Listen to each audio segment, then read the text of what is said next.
No reason why we couldn't.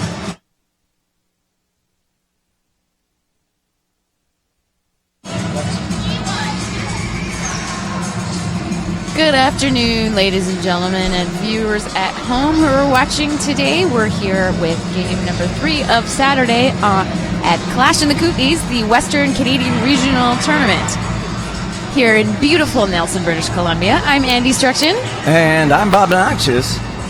And I tell you, Andy, it looks like we're going to see a nice lineup with Terminal City playing the Evil Dead out of Edmonton. Pretty exciting. I'm looking forward to this one. Both teams have had some great games this weekend. We are basically looking at what was our semifinal matchup, as the team to advance from this is going to go on to get the other one to the 3-4 game. That's right. And as we've talked about before, Andy, the two teams that wind up in the championship game will advance then to the national RDAC championships, which will be held next spring. Mm-hmm. And right now, both jammers working to get through. Looks like Kim Jana's to get to the front. Kim Jana's going to be your lead jammer, Andy. And I tell you, Tron is just busted through as well. Yeah, not far behind. If you're not going to get lead jammer, that's exactly where you want to be, is right behind the other jammer and not continue to be stuck in the pack. Now that Kim Jana is lead jammer, both jammers are eligible to score points by passing their opponents. Kim Jana there gets run out of bounds, so she quickly calls off the jam. That's the signal with the tapping on the hips. Yep, really nice job by Edmonton's defense in the back there. They knocked Kim Jana out, preventing her from scoring any points, and she called it off before the other jammer met the pack. That's right. So it's 0-0 jam. It's interesting because you can call a jam off for offensive purposes or for defensive purposes, and in that case, she knew she wasn't going to score. She was less likely to score before her opponent was, so she stops play. Exactly.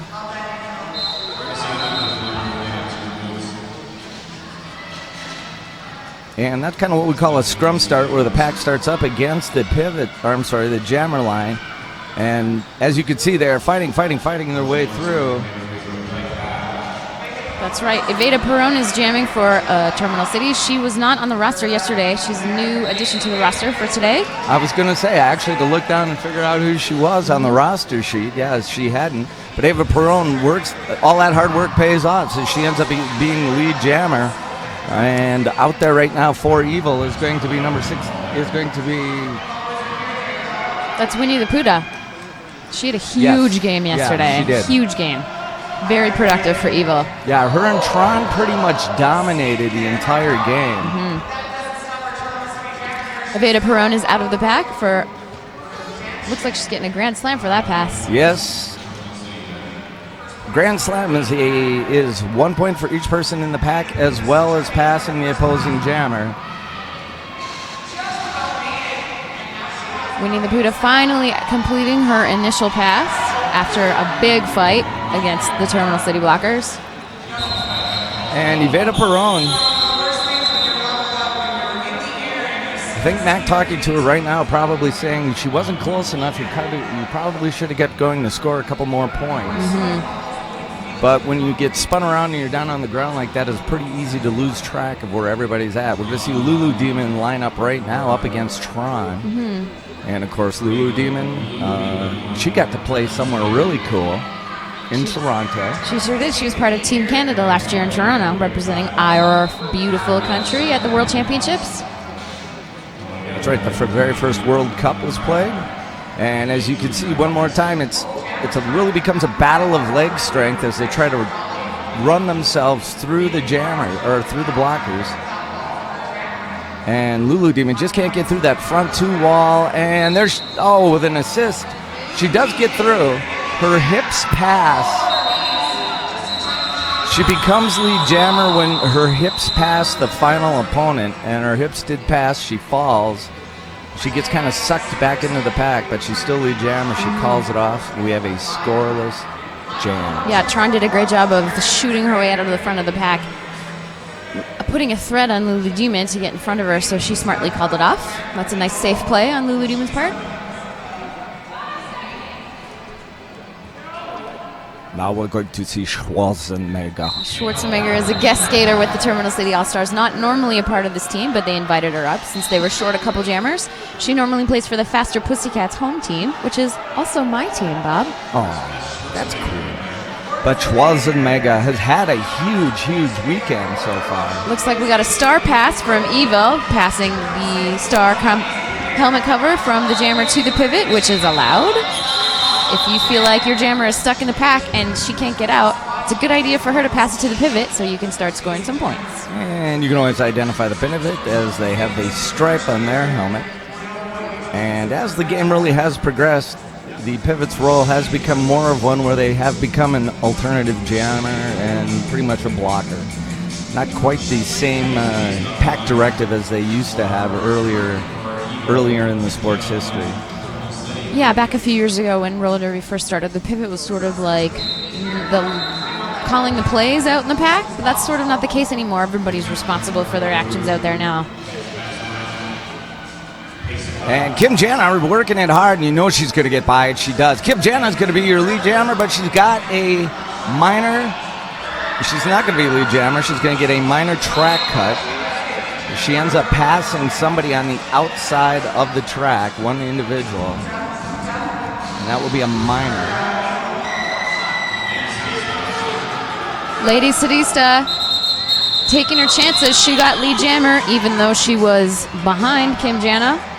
Managed to pick up a couple of points. Kim Jana taking a hard shot. And when they call the jam off, it's not like it just stops. You got to wait for the 4 whistle blasts from the refs. And somewhere in the middle of that, Kim Jana took a pretty nice pop. She gets up a little slowly, but she's okay. She works her way back over to the bench. Yeah, as we know, Bob, E-Ville's a very physical team. They like to hit. They like to hit hard. So we're going to see how this plays out with Terminal City, who's more of a strategic team. And I'm wondering a little bit if that's not what Mac isn't questioning.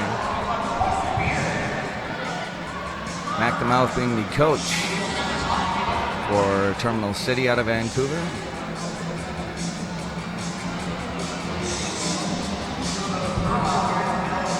So am I to understand that E-Ville is actually coached by Coach Pauly? Is that correct? Yeah, I think that's generally the case. I'm not sure why, but he was unable to make the trip from Alberta out here to Nelson. So they are, I think, pretty sure that they have a coach. It's just not their regular coach. Yeah, I do believe it's Pauly that does coach E-Ville. I want to say hi to Pauly. It's been a long time since I've seen him.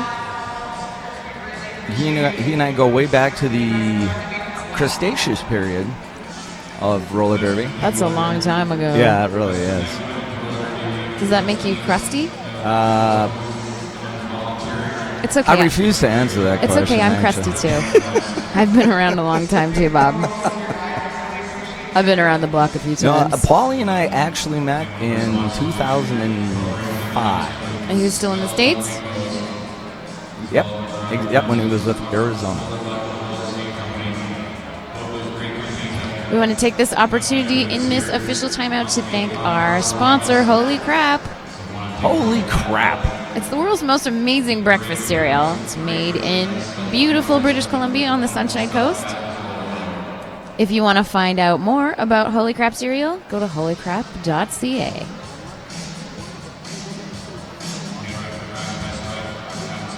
And we see Mac the Mouth walking back to his bench. And whatever questions they have asked have been clarified. Looks like we have one E-Ville blocker in the penalty box after that round of official timeout, which gives Terminal City the full 5-player advantage here. Now, by taking a knee at the very front, what they're going to try to do is, by taking a knee, they basically don't exist, do they? Yep, it forces the referees to call no pack. And the jam gets started immediately instead of having to wait for the back player to cross the pivot line, which is normally what happens.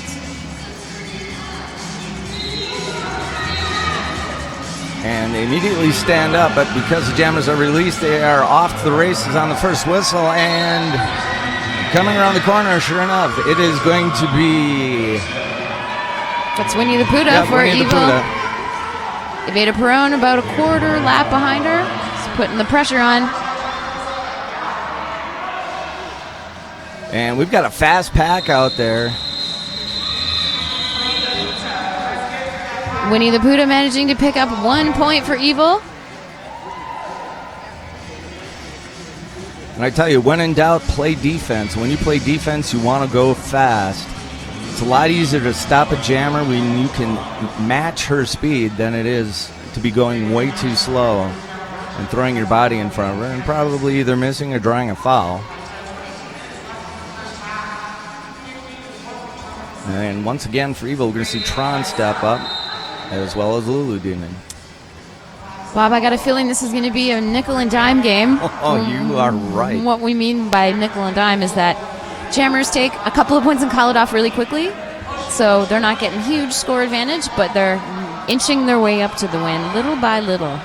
Oh, Lulu Demon just fighting and fighting and fighting. And I tell you, she's pushing with those legs hard as she can. She's going to get around the outside, and they are going to call her lead jammer. That was a tough fight for Lulu. She had her work cut out for her against those 3 E-Ville blockers. And we're going to see D-Vicious take a seat. That is not an uncommon sight. D-Vicious, who I think may have even fouled out of yesterday's game. E-Ville's Jammertron finally out of the pack. Lulu Demon trying to complete her scoring pass. Oh, nice little cut to the inside, but they're going to catch her. And she's going to get run out of bounds by number 14.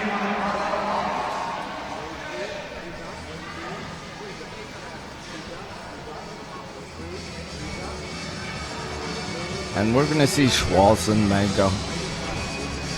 I love that you do an Austrian accent every time you say her name. That's how you're supposed to say it, you know. Schwarzenegger, I kill you. You're funny. I kill you last. You should hear her do it. She goes on these 5-minute-long Austrian monologues. It's pretty awesome. Oh, look at this Maker around the outside as she finds a gap. She's going to be your lead jammer. In the meantime, still hung up in the pack, it's going to be C4, which is Lady Sadista for E-Ville. And, of course, E-Ville in the green and black. Terminal City in the red and black. Schwarzenegger making her scoring pass very easily. You're going to want to watch her little feet. She loves to run on her toe stops and make her way through the pack patiently and with lots of articulation on her toe stops, which is a great skill to have as a jammer. Oh, and, you know, you're one that can attest to the fact that how important footwork is in this game, as much so as hockey or as anything else. So that looks like 5 points for Terminal City on that jam. No points for E-Ville. I think it was 4-0. Nope, it's 9-0. She picked up a couple of points in the back of the pack there. So, like we talked about before, Bob, we saw a star pass earlier in the game. That means the star helmet cover can be passed to the pivot, who wears the stripe on her helmet. And then the pivot can begin scoring points at that point. Oh, and Winnie the Pooh is going to go right through that pack. That didn't take her any time at all. In fact, that's the easiest clearing of the first round through the pack we've seen all day. Kim Jan is about a half a lap behind her, which gives her a lot of time to score some points. And this is interesting because E-Ville chooses not to call a jam off.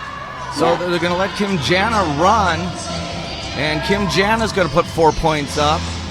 Yeah, E-Ville's been doing this a lot this game. I'm not sure why they're holding off calling off the jam before they score some points. I guess they're hoping to get a few more. Well, and she does. She pulls at least 2 out of that. They're going to give her credit for 3. The textbook would tell you that if you've cleared the pack and your opponent is coming up behind the pack, you want to call it off, take the 4 points, and leave them with nothing. Generally speaking, a 4-0 jam is better than an 8-4 jam. It sounds like the same amount, but statistically speaking, it actually will help you maintain the lead if you keep going and doing that for the rest of the game. That is correct. You've had a Perone back out there as well as Tron. Tron on almost every other jam rotation. And both looking for some room. Nice filling in on the outside, but Evada Pearl's going to get around the outside. And she's going to be the lead jammer. And Andy, there she goes. Yeah, that jam almost came to a complete standstill there just before corner 1. That was a typical scrum start. Called a scrum start because it looks like a scrum in rugby.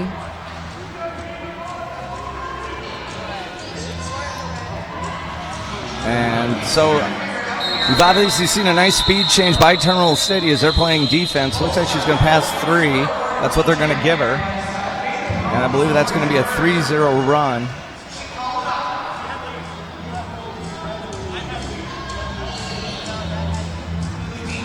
A little discussion here at the scorekeeping table with the referees to figure out how many points E-Ville actually scored. Currently, the scoreboard shows 35-11 in favor of Terminal City. We've got 17 minutes, 38 seconds left in this very first half. And you may ask yourself, what happens should there not be a lead jammer? Well, we go 2 minutes, and then they call it off. And speaking of calling it off, there go the officials. Hello, Risky Biznatch again here for Canuck Derby TV up in the stands. I'm here with Melbot 1000, and you just played a game right now. How did that go for you guys? Oh, were you watching the game? It was pretty rough. It was a battle for the first one, and then in the second half we started to change our strategy, and we started to chip away at them. But then we got some calls that we thought were a little bit disputed, and we tried to keep everything tight on the bench, but it just got a little too hot-headed. So I think that's something that we should take away for the next game is to just keep everything cool on the bench, because as soon as you start getting distracted, you take away from your own strategy and your own game, and you can't have individuals who are losing it, because you need to win as a team and you need to lose unfortunately you lose as a team as well. So right. So you guys had about 3 ejections. Was that correct? And how did the team handle those? Well, unfortunately, we didn't have those 3 ejections, but fortunately, we did have someone who was doing really good bench switching for it. We had our girl Slapchop, who was injured in the last game, and she was really good at just keeping us, the remainder of us who were sticking it through, calm and cool. And then at the end, by the time at 5 minutes on the clock, we were just trying to have fun and trying to get our jammer through. So I think that's something for the next time is having someone on the bench who's just keeping everyone at the same level.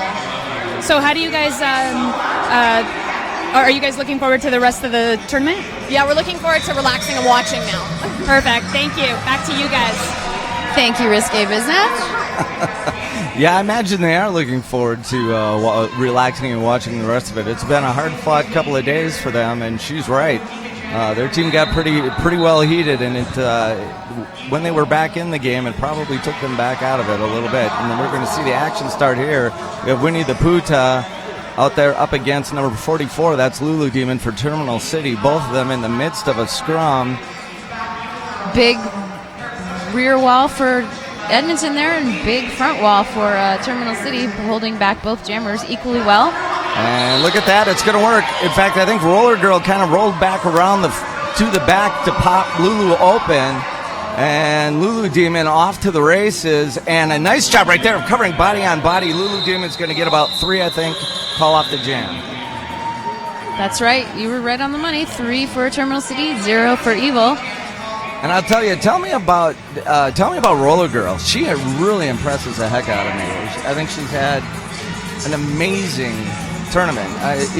We've talked about this all weekend long. So many times, even though she does jam, the jammers get an awful lot of credit. But I think Roller Girl has played as well as anybody could in every position she's been in out there. Yeah, she's definitely one of those triple threat players. She's started out her career as strictly a jammer because she was one of the fastest skaters we had.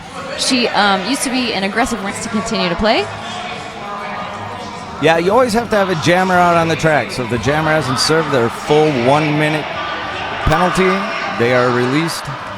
The minute the next jammer comes in, that jammer will serve the same amount of time that the first jammer served. And because Schwarzenegger did not complete her initial pass the last time she was out on the path, that was her initial pass. She does not start scoring points until this pass. And they are just rocking her. Cheeky's having her way with Schwarzenegger in the back there. Cheeky, another veteran Edmonton player. Used to play for Oil City, now plays for E-Ville. Oh, Schwarzenegger with a nice pull-up move. Ends up avoiding a big hit. We'll see how many points come out of this. She looks like she got her full 4 points there in the last pass. And looked like 3 for E-Ville. That's going to jump to 42-21. These two teams keeping the score nice and close. Very impressed with E-Ville so far in this period. Terminal City is a bit of a juggernaut in this tournament, so their performance so far, very impressive. And we've got Kim Jenna and Winnie the Puta. showing us her favorite move, going around side stance on the outside line. Kim Jana is off to the races. She's your lead jammer. Winnie the Puta held up behind a 3-wall. Right there, Roller Girl doing a nice job of leveraging her to the outside. No, it looks like it might be illegal, but it is legal to block someone with the front of your body as long as you're traveling in the correct direction. Correct. Shoulder to shoulder is fine. There goes Kim Jana once more around the outside. That's going to be the full 5 points. We'd call that a grand slam. E-Ville doing their best to try and play some offense. Having some trouble as Terminal City's doing a great job of recycling their blockers to the front of the pack. I think the difference between these two teams really is that E-Ville plays defense most of the time, and Terminal City really transitions a little bit better. Yeah, their transitions are impressive, very fast. You have to know when to play offense and when to play defense. So that takes experience and practice. Track awareness is a big deal when you're playing this level of roller derby. We got a star pass. E-Ville's trying to mix it up here. D Vicious is now the jammer for E-Ville, which means that Kim Jana gets direction from her head coach, Mac the Mouth, to call it off. Star pass is a great strategy if your jammer is having trouble in the pack getting through. She's getting tired, she's getting beat up, or she just can't make her way through. If she can pass the start of the pivot, it's a great idea. So we've got Tron lining up for E-Ville as the jammer. She's been playing a lot with the star on her helmet this tournament. Looks like she's basically just been jamming Evita Perron, number 52 for Terminal City. She's a rookie on the All-Stars this year, just recently joining Terminal City All-Stars in the past few months.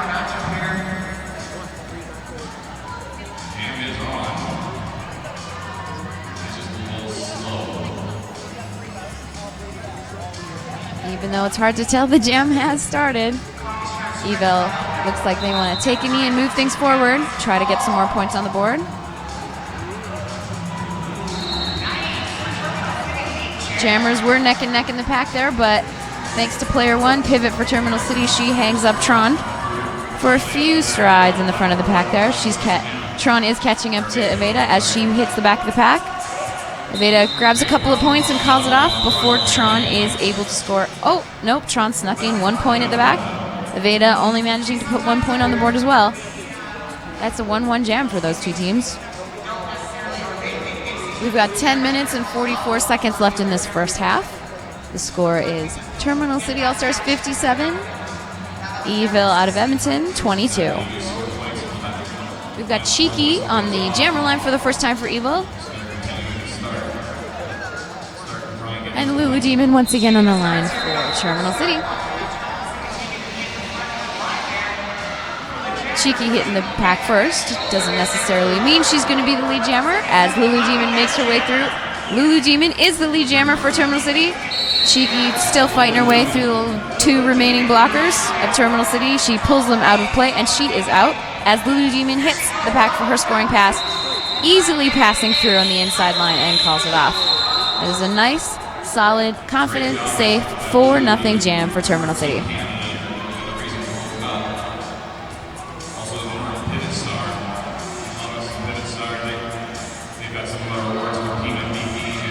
Flower Plower, blocker for Terminal City, who we talked to yesterday. She is sitting in the box for Terminal City, along with her friend Roller Girl. Looks like E-Ville is going to have a big advantage in this jam with 4 blockers, as opposed to Terminal City's 2 blockers. Hopefully it'll work in their favor.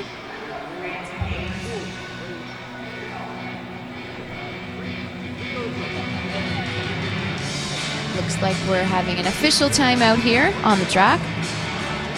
Officials getting organized.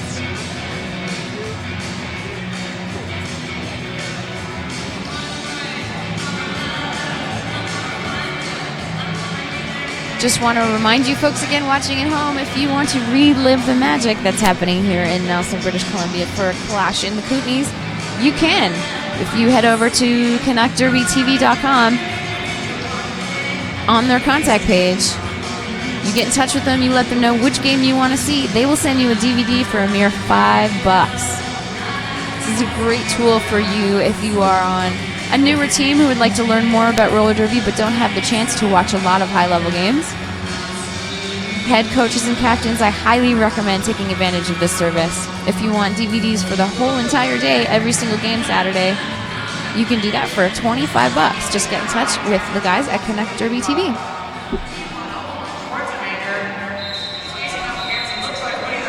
E-Ville taking a knee to get things started here. Looks like Terminal City is attempting a star pass. Not sure if it's successful or not, and it is. We've got a star pass. Schwarzenegger passed it to Missy Emasculator, who is now the jammer for Terminal City. If you pass the star, you cannot be lead jammer, but you can get the jam started and get your jammer out of the pack. Looks like E-Ville's jammer is now serving full penalty in the box. Missy Emasculator easily making her way through the pack for a grand slam. If the other team's jammer is in the box, you do pick up that extra point for passing her. Missy Emasculator having a little trouble on the outside line there, having to come back behind the people that knocked her out. You cannot cut in front of people to gain advantage of your position.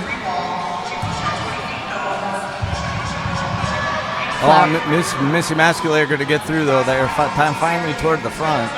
Of course, as we know, Andy, the whole idea is to try and spread them out as much as possible. Yep. Strong defense means you're shoulder to shoulder with your teammates. Wow.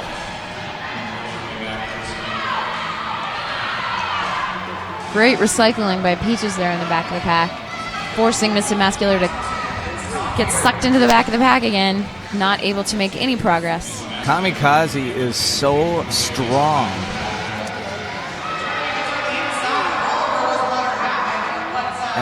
There goes Winnie the Pooh. She made her way out of the box and is now going to start scoring points in a second if she can make her way through the pack, while Missy Emasculator is hung up in the back. Tough Love is giving her a run for her money. Oh, man. And she ends up taking a heck of a hit from Roller Girl, but she's going to stay on her feet.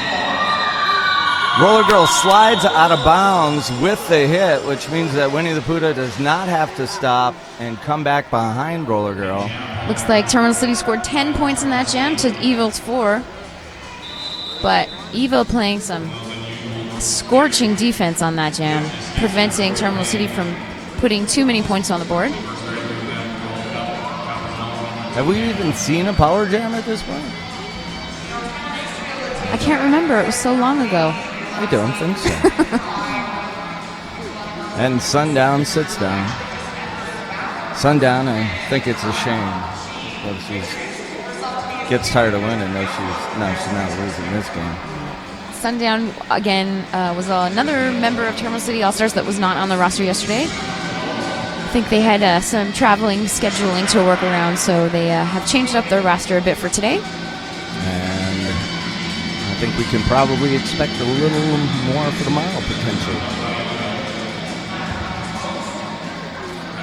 And of course, if you're watching us from the U.S., you don't quite understand the geographic difficulties that you have logistically when you're trying to go from places like Vancouver to Nelson, British Columbia. It's in the same province, but doesn't mean it's close. No, topography has a lot to do with it. It's about a 10-hour drive from Vancouver to Nelson. Beautiful, beautiful part of the world. No question about that. The drive itself is glorious, but it's time-consuming. Very much so. Yeah, it's tough in Canada to get teams from the east to play teams from the west, because not only do we have fewer teams to play, we have more distance to travel. And not to be a Debbie Downer, but travel expenses in Canada can be very prohibitive. Yes. Or a Nancy negative, perhaps. That's true. Who I think we'll see skate later. Negative Nancy. That's it. Yeah. Negative Nancy. I like watching her play. She's tough. Yes, she is. Kind of scary, actually. And speaking of kind of scary, I think this E-Ville blocking is pretty scary. Yeah, I think they're taking Terminal City here by surprise. I don't think Terminal City was expecting to get knocked around as much as they are right now, Bob. No, I mean, Terminal City certainly, their blocking cars has been stellar. There's no question about that. But the brutality of what's going on inside the pack might not have been quite expected, and was full reason why we saw Oil City go down yesterday. No question about that.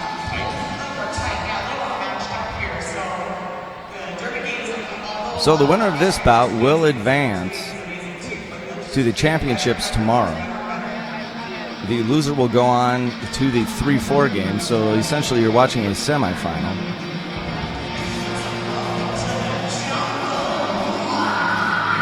Looks like Risque Biznatch is lining up a great interview for halftime. She's going to be talking to head coach Mac the Mouth of the Terminal City All-Stars.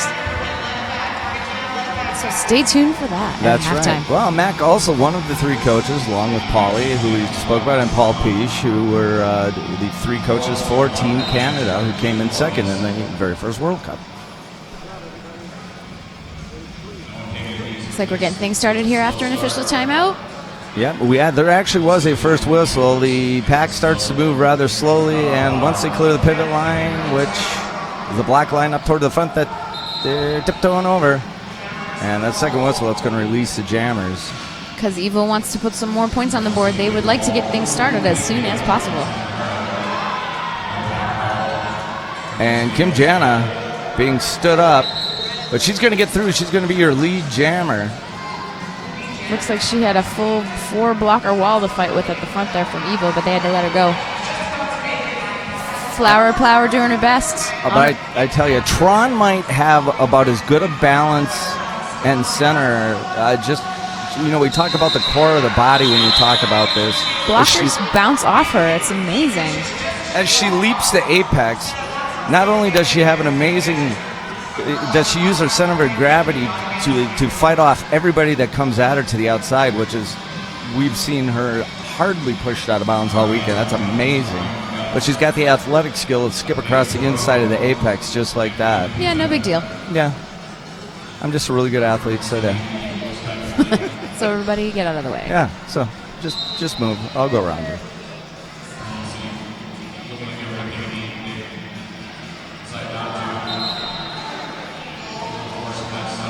So just getting this jam started. Currently, we've got 77 points for the All-Stars and 26 for E-Ville. And we've got Iveta Perron, who is going to be your lead jammer. And down in the back, we see Winnie the Puta. We see her down and get hit. She gets back up. She's going to end up serving a penalty. I didn't see what the call was.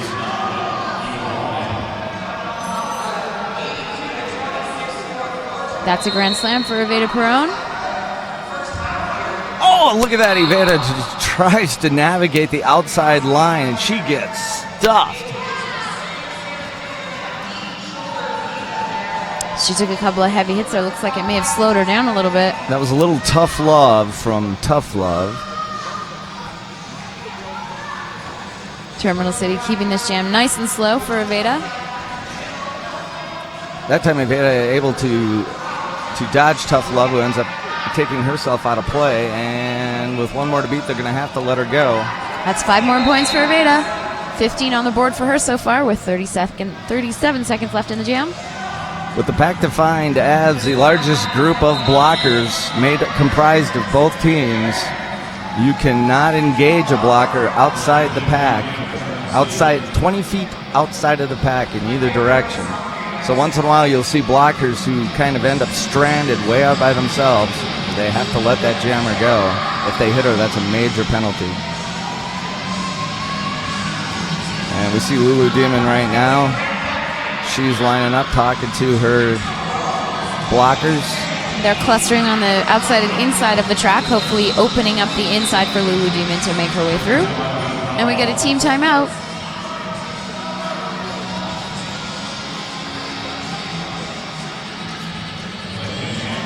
Looks like player 1 has made her way to the penalty box for Terminal City. Going to change things around a little bit now. It looks like they're going to go back to the original formation. Certainly looks as if the idea is to try and spring Lulu up the middle. E-Ville's jammer is standing up in the box, which means she has 10 seconds or less to serve in her penalty. Oh, what a smart play, too. What they do is they stand back, they let the pack split itself, and they have to let Lulu go. If there is no defined pack, you cannot touch the jammer without a major penalty. Winnie the Pooh makes her initial pass. She comes flying out of the penalty box. And look at Lulu Demon go. Oh, she's going to jump step to the inside. Oh, in front of her, going to lose her balance. There's a pile up. Lulu's going to call it off. Looks like Winnie the Pooh may have run over her own blocker by accident, but looks like everybody's okay. Yeah, her and Cheeky end up colliding. They're both laughing about it a little bit. It happens. It does. Here comes Tron again. And she's up against Schwarzenegger. So we've got a video game construction against an action hero. An governor. action droid. I like this matchup. It's Yeah, really nerdy. yeah. That's right. And we're going to see a conventional start. They roll over the pivot line, and that is going to spring Schwarzenegger and Tron. Looks like Schwarzenegger trying to play a little defense on her way to the pack, which is a good idea. Oh, and Schwarzenegger just keeps those legs going. She is the Terminator. She is off to the races. In the meantime, we can see right there, Tron is stuck in traffic. She's behind 00. That's got to be... that's got to be... Amazombi. Thank you. Some nice offensive blocking by E-Ville, getting their jammer out. But Schwarzenegger makes her way through in front of E-Ville. Yeah, you see Schwarzenegger call it off. We've been seeing a lot of 4-0 jams and 3-0 and 4-1. I think we had 1 9-pointer, and I want to say that that's probably the most that we've seen scored so far. I'm pretty sure we saw Aveda score 15-0, but not common in this game. These teams are pretty evenly matched in terms of their defense, keeping the score low on both sides. So, Andy, what you're saying is I'm wrong again? No.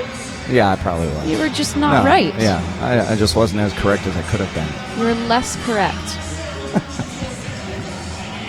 It's okay. I forgive you.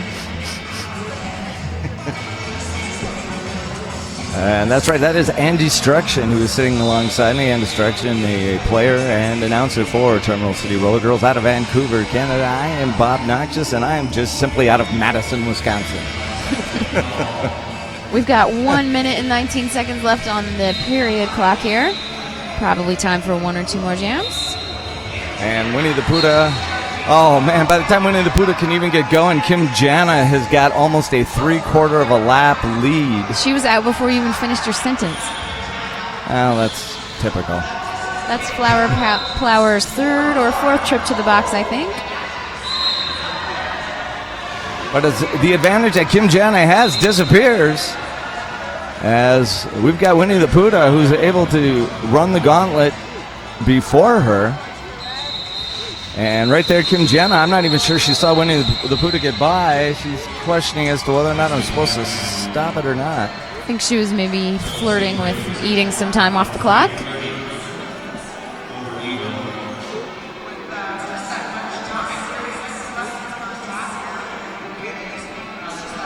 And right now we're winding down inside of 22 seconds of the period clock. We will see if they get a final jam off here before we hit halftime. Looks like Terminal City's nickel and dime strategy is paying off for them. We're currently at 103 for Terminal City and 30 for E-Ville, which is a pretty significant score lead, but it's not the end of the world for Edmonton, Bob. Yeah, you're absolutely right. And that should...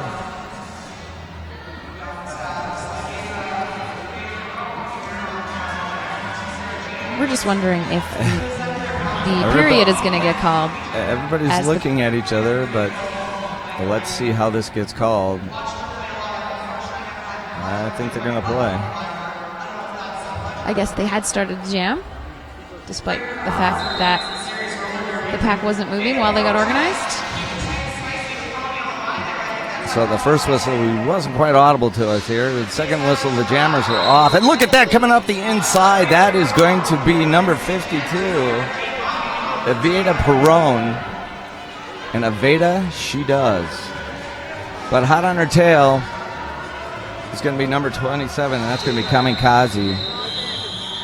And as they both race to the front, the jam's going to get called off by Aveda, and it's going to come up donut holes, and that's how we're going to finish our first half. Donut holes. Donut holes. So right now we're going to get an interview from our pal Risque Biznatch. Hi, everyone. I'm just waiting for Mac the Mouth here to finish up, who's the coach for the Terminal City All-Stars. Hi, Mac. How's it going? Good. How are you doing? Perfect. So you guys played E-Ville about a year ago, and how's this game different than that time? Physically, not very. Right? They're a very physical team. They hit hard. I knew that coming in. We just asking the team to be patient and kind of wade through the storm because there's some big hits going out there today, and I think they've done really well to react to it. Perfect. And so what's the plan for halftime? You guys are going in the locker room now. What's the pep talk? More Zen and a couple of cups of Zen on top of that, right? Just to keep everybody calm, not let the bench start to get excited on things. A couple times I caught them helping coaching, and that's when, they're losing focus. So we'll just get it dialed back in. We'll have a nice, calm second half. Perfect. Thanks, Mac the Mouth, and good luck. And we'll see you later. Thanks, man. Thanks, guys. Thank you, Risque Biznatch. We'll see if the Zen talk helps Terminal City stay focused. Well, if anybody can talk Zen, we know it's Mac the Mouth. Yeah, he's cool, calm, and collected on the bench at all times, which is great to have on your side, especially when the adrenaline is high. He is the Zen master. Well, that's going to do it for our first half of this game. We're going to take a little break here. Be back in around 10 minutes. I'm Andy Struction. I'm Bob Noxious. We'll see you in a few.